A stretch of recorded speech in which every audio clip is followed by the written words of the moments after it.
हरे कृष्णा।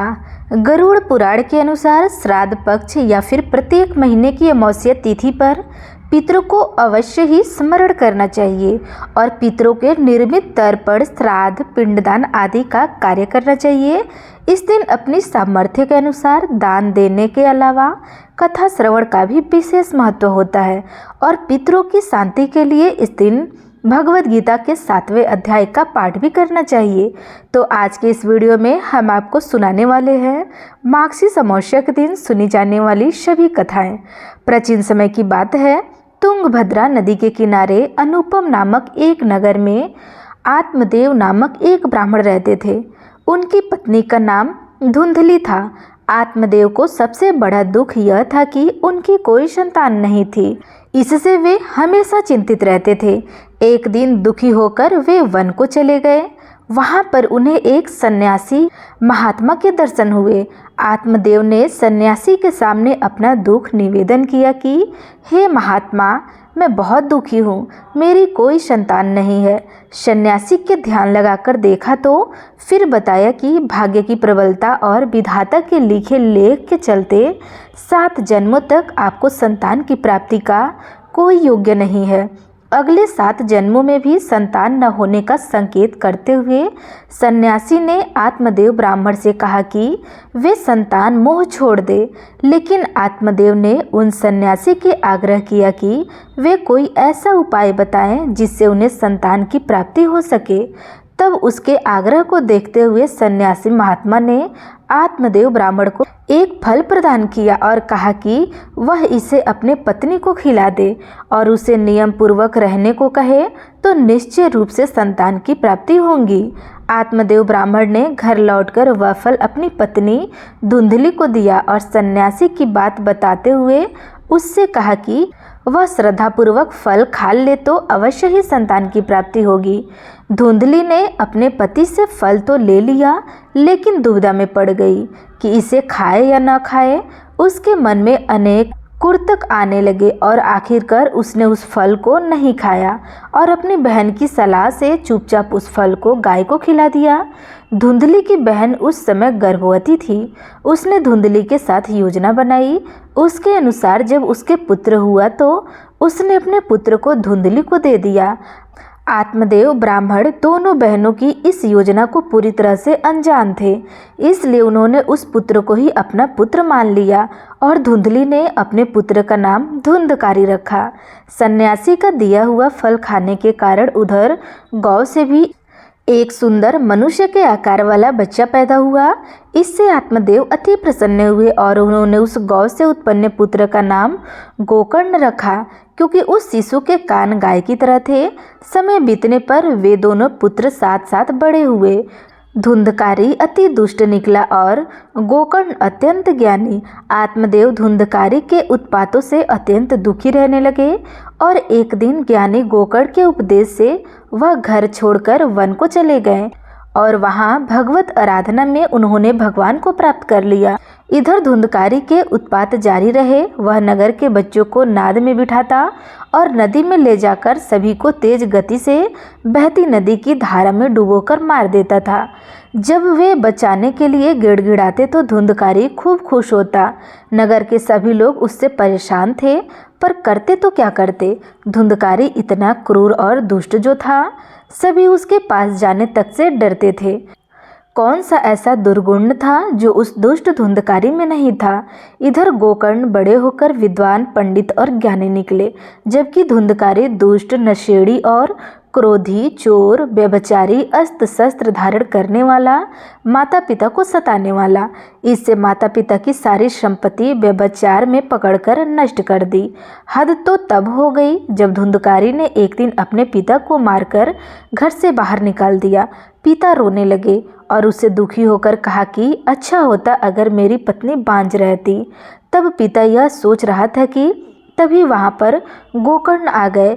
वह पिताजी को वैरागी का उपदेश देने लगे और कहने लगे कि पिताजी, आप सभी छोड़कर प्रभु की शरण में वन में चले जाएं और भगवत भजन करें। भगवत भजन ही सबसे बड़ा धर्म है। गौ से उत्पन्न पुत्र गोकर्ण की बात मानकर आत्मदेव वन को चले गए। बाद में उनकी पत्नी धुंधली को धुंधकारी सताने लगा तो उसने भी कुएं में कूदकर आत्महत्या कर ली। अब धुंधकारी 5 वेश्याओं के साथ रहने लगा। वेश्याएं उसे अपनी इच्छा अनुसार चलाती थी। धुंधकारी उन वेश्याओं के लिए ही अब धन जुटाने लगा। अब उनके लिए डाका डालता, चोरी करता और बाद में वेश्याएं सोचने लगी कि एक दिन अगर यह पकड़ा गया तो राजा उसके साथ साथ हमें भी दंड देंगे। यह सोचकर एक दिन वह वेश्याएं सोते हुए धुंधकारी को रस्सियों से उसका गला दबाने का प्रयास करने लगी। जब वह गला दबाने से भी नहीं मरा तो वे सभी मिलकर उसे दहकते अंगारे में डाल देती है। वहाँ वह तड़प तड़प कर मर गया। बाद में उसे गड्ढा खोदकर गाड़ दिया गया। मरने के बाद धुंधकारी भयंकर दुख देने, झेलने और अपने कुकर्मों के कारण एक प्रेत बन गया। प्रेत बन जाने के बाद भूख और प्यास के कारण वह व्याकुल रहने लगा। रह रहकर चिल्लाता भी रहता था क्योंकि उसे अंगारों से जलाया गया था, इसलिए उसकी अनुभूति उसे अभी भी सताती रहती थी। उसे लगता है कि अभी भी उसका शरीर जल रहा है। एक दिन उसका भाई गोकर्ण उसके गांव में कथा करने आए। गोकर्ण सबसे नज़र बचाते हुए अपने पुरखों के मकान में सोने चले गए।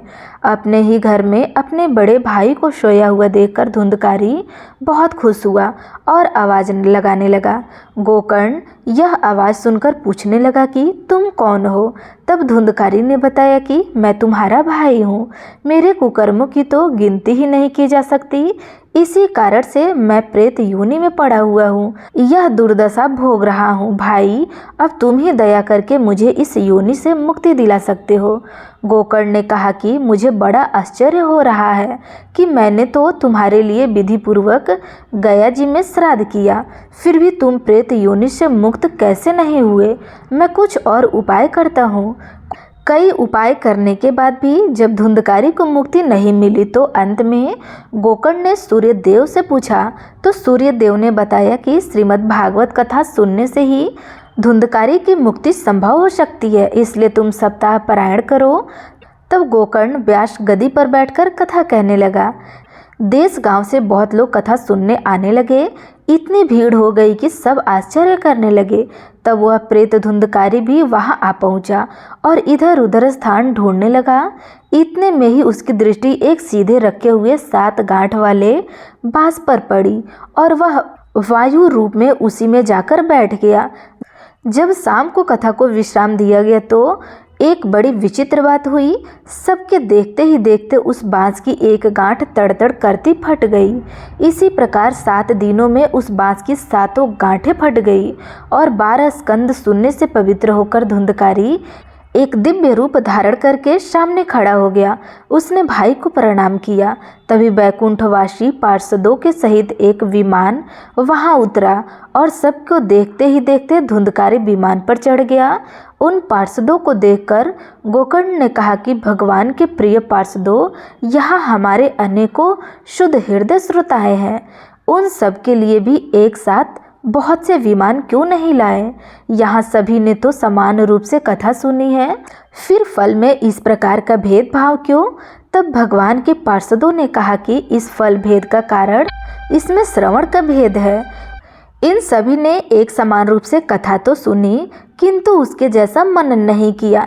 इस प्रेत ने 7 दिनों तक सुने हुए विषय का स्थिर से खूब मनन किया। ऐसा कहकर के वे सभी पार्षद वैकुंठ को चले गए। फिर अगले पवित्र मास में गोकर्ण ने भी फिर से उसी प्रकार सप्ताह क्रम से कथा कही और वहाँ भक्तों से भरे हुए विमानों के साथ भगवान प्रकट हो गए। उस गांव में कुत्ते और चंडाल प्रयत्न जितने भी जीव थे सभी दिव्य देह धारण करके विमान पर चढ़ गए। भगवान उन सभी को योगी दुर्लभ गोलोक धाम ले गए। इस कथा का सार यह है कि अपने माता पिता को कष्ट देने वाला, शराब पीने वाला वैश्यगामी पुरुष प्रेत योनि प्राप्त कर अनंत काल तक भटकते रहते हैं। अब ना तो गोकर्ण की तरह कथा सुनाने वाला है और ना ही धुंधकारी की तरह स्थिर मन से कथा सुनने वाला। धुंधकारी को उसके पापों की सजा तो मिली ही, साथ ही उसने प्रेत योनि में रहकर भी सजा भुगती। बाद में जब उससे पछतावा हुआ तो भगवत कथा सुनकर उसका मन निर्मल हो गया और निर्मल मन होने से उसके सारे संताप जाते रहे। बांस की 7 गांठें हमारी 5 इंद्रियों, 6ठे मन और 7वीं बुद्धि पर लगी हुई अज्ञान की शुद्धि की गांठें हैं। भागवत के श्रवण मनन से पूर्ण धुंधकारी 5 इंद्रियों, 6ठे मन और 7वीं बुद्धि नामक 7 स्तरों पर अशुद्धि और ज्ञान से भरा हुआ था। यही उसका 7 गांठों वाला बांस में बैठना है। भागवत के श्रवण मनन के पश्चाताप इन 7 स्तरों पर वह अशुद्धि और ज्ञान से मुक्त हो गया और यही बांस की 7 गांठें का फटना है। यह थी धुंधकारी की कहानी। प्रयागराज में त्रिवेणी संगम का जल पाप मुक्ति तो कराता ही है, साथ ही मोक्ष प्रदान करने वाला है। अब आइए जानते हैं प्रयागराज में त्रिवेणी संगम से जुड़ी एक प्राचीन कथा। आखिर कैसे कुंभ नगरी के त्रिवेणी जल की महिमा से एक प्रेत योनि से मुक्त हो पाया। कहा जाता है कि अनादिकाल में केरला में वसु नाम का एक ब्राह्मण रहता था, लेकिन उसका आचरण बहुत खराब था। उसके बंधुओं ने उसे भूमिहीन करके घर से निकाल दिया था और वह दुखी होकर निर्धनता में अपनी जन्मभूमि को त्याग कर इधर उधर भटकने लगा। जंगलों से भटकता हुआ वह भूख प्यास से व्याकुल ब्राह्मण विंध्याचल पर्वत पर पहुंच गया और वहां तड़पते हुए उसकी मृत्यु हो गई। कहा जाता है कि उसका दाह संस्कार ना होने के कारण प्रेत बनकर वह वन की कंदराओं से चिरकाल तक निवास करता रहा। वह गर्मी सर्दी से परेशान बिना जल के हाहाकार करता हुआ भटकने लगा। एक दिन की बात है, उस मार्ग से एक यात्री घड़े में त्रिवेणी का जल लेकर भगवान जनार्दन के श्लोकों का पाठ करते हुए जा रहे थे। एकाएक प्रेत उसके सामने आ गए और उसने उस यात्री से कहा कि डरो मत, हे धर्मनिष्ठ, मैं तुम्हारी गगरी से त्रिवेणी का पवित्र जल पीना चाहता हूँ, लेकिन अगर तुमने जल नहीं दिया तो मैं तुम्हारे प्राण ले लूँगा। प्रेत के वचन सुनकर वह पार्थिव बोला, नील वर्ण भयंकर चंचल नेत्र वाले तुम कौन हो और तुम्हारा शरीर मांस रहित क्यों है। इस पर प्रेत ने उसे बताया कि मैं लोभी मलिन व्यभिचारी क्रिया रहित ब्राह्मण था। पूर्व जन्मों के ऐसे कर्मों के कारण ही मेरी ऐसी दुर्दशा हुई है। तब पथिक ने उस प्रेत को जल दे दिया।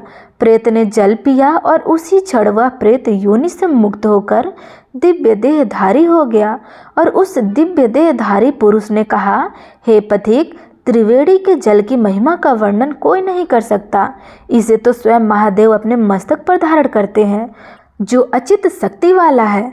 अनेक आशीर्वाद देकर वह पिशाच प्रेत योनि से मुक्त होकर स्वर्ग लोक को चला गया। इस प्रकार प्रयागराज के महात्म्य को जानकर महाकुंभ में माघ मास में त्रिवेणी के जल के आचमन से पाप तो दूर होते ही है, पिशाच योनि से भी मुक्ति मिल जाती है।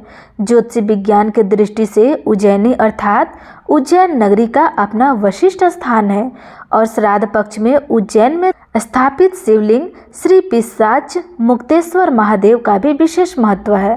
श्राद्ध पक्ष के इन 16 दिनों में 84 महादेव में से 68वें नंबर पर आने वाले श्री पिशाच मुक्तेश्वर महादेव पर शुद्ध गाय के दूध मिश्रित तिल, जौ, गंगाजल, सिप्रा आदि से अभिषेक करने से पितृ तृप्त और प्रसन्न हो जाते हैं। पूर्वज चाहे किसी भी योनि में प्रवेश कर गए हो, चाहे वे अकाल मृत्यु को प्राप्त हुए हो, चाहे उसका दाह संस्कार विधिवत ना किया गया हो, पिशाच मुक्तेश्वर महादेव उन्हें प्रेत योनि से मुक्त करते हैं। कलयुग में सोम नाम का शत्रु हुआ। मरने पर वह मरु देश में पिशाच योनि में पड़ गया। एक समय उसे मार्ग से हर एक विद्या का जानकर ब्राह्मण मिला। उसे देखकर पिशाच उसे खाने के लिए दौड़ पड़ा। ब्राह्मण के रथ के पहिए की घड़घड़ाहट सुनकर वह पिशाच घबरा गया। तब ब्राह्मण ने कहा, तुम्हें डरने की कोई जरूरत नहीं है। तब पिशाच ने यह जानकर कि यह ब्राह्मण तो विद्वान और ज्ञाता है, उनसे पूछा कि पिशाच योनि किस कर्म करने से मिलता है और कौन से पुण्य से पिशाच योनि से मुक्ति संभव है। तब ब्राह्मण देवता ने बताया कि द्रव्य हरण करने और देवताओं के द्रव्य को चुराने वाला पिशाच योनि को प्राप्त होता है। ब्राह्मण देवता के यह वचन सुनकर पिशाच ने मुक्ति का मार्ग पूछा। तब उन्होंने बताया कि तीर्थ नगरी अवंतिका में पिशाच को नाश करने वाले महादेव श्री पिशाच मुक्तेश्वर महादेव है, उनके दर्शन मात्र से तुम्हें पिशाच योनि से मुक्ति मिल जाएगी। तब वह पिशाच महाकाल वन में आया और उसने शिप्रा नदी में स्नान किया और उस दिव्य लिंग के दर्शन किए। तब उसे पिशाच योनि से मुक्ति मिल गई और वह विष्णु लोक को प्राप्त हुआ। जो व्यक्ति पितृपक्ष में श्री पिशाच मुक्तेश्वर लिंग के दर्शन और अभिषेक करते हैं, उनके पितरों का मोक्ष हो जाता है और उन्हें प्रेत या पिशाच योनि से भी मुक्ति मिल जाती है। एक बार किसी नगरी में एक राजा राज्य करते थे। उसकी प्रजा और परिवार सब आनंद पूर्वक रहा करते थे। राजा की रानी बहुत ही धार्मिक थी और प्रजा भी अपनी रानी को बहुत प्रेम करते थे। राजा के महल के सामने ही एक साहूकार की हवेली थी। राजा की रानी और साहूकार की पत्नी में मित्रता थी। एक दिन की बात है, साहूकार की हवेली से साहूकार की पत्नी के रोने की आवाज़ आने लगी। उसकी पत्नी बहुत जोर जोर से रोने बिलाप कर रही थी। रानी ने हवेली में रोने की आवाज़ सुनी तो राजा से इस रोने का कारण पूछा। तब राजा ने बताया कि साहूकार का पुत्र मर गया है, इसी कारण साहूकार की पत्नी और वह बहुत दुखी है। रानी बहुत भोली भाली थी। रानी ने राजा से कहा, महाराज दुख क्या होता है।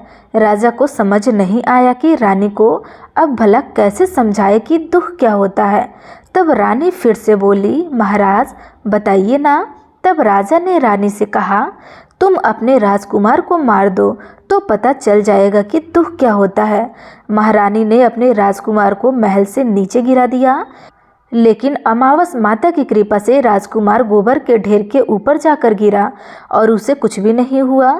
तब रानी अपने राजकुमार को देखकर नीचे आ रही थी कि राजकुमार ने सामने से आते हुए रानी को देखा। यह देखकर राजा भी हैरान रह गए कि इतनी ऊपर से गिरने के बाद भी राजकुमार को कुछ नहीं हुआ। रानी ने राजा से फिर पूछा, महाराज बताइए ना, दुख क्या होता है। उस समय पड़ोसी राजा के सैनिक युद्ध कर रहे थे। राजा ने रानी से कहा कि अब मैं युद्ध में अकेला जा रहा हूँ। जब तुम्हें मेरे मरने का समाचार मिलेगा तब तुझे पता चलेगा कि दुख क्या होता है और तब तुम्हें एहसास हो जाएगा। ये कहकर के राजा ने युद्ध के लिए प्रस्थान किया, लेकिन भगवान और अमावस माता की कृपा से वह राजा युद्ध जीतकर सही सलामत घर वापस आ गए। अब भी रानी को नहीं पता चला कि दुख क्या होता है। तब तो राजा को भी आश्चर्य होने लगा।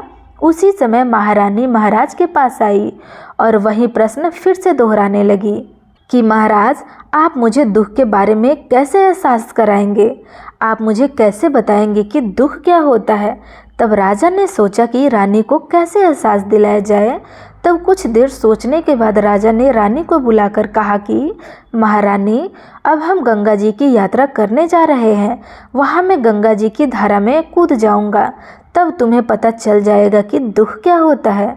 अब रानी ने गंगा यात्रा की तैयारी प्रारंभ कर दी और आवश्यक सामान और रास्ते में भोजन की सभी सामग्री का प्रबंध भी यात्रा के लिए कर दिया और राजा यात्रा के लिए प्रस्थान कर दिए। इधर कैलाश पर्वत पर भगवान शिव ने देवी पार्वती से कहा, देवी आज मैं तुम्हें कलयुग में सुखी आत्मा के दर्शन कराऊंगा। अब मैं तुमसे जैसा कहता हूँ वैसा करो। तब भगवान शिव ने बकरे का और देवी पार्वती ने बकरी का रूप धारण कर लिया और एक बावड़ी के पास वे घास चरने लगे।